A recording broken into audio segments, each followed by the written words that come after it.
Hello, in this video I'm gonna show you how to change the polling rate on CS2 Dragon Lore Edition mouse.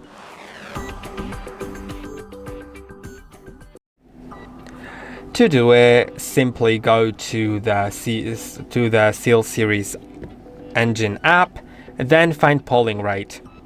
And now you can simply set it to whatever you want, to 125 Hz, to 250 Hz, 500 Hz, or 1000 Hz.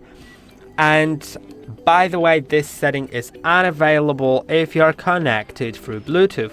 So you need to be connected through either 2.4 GHz or through a cable.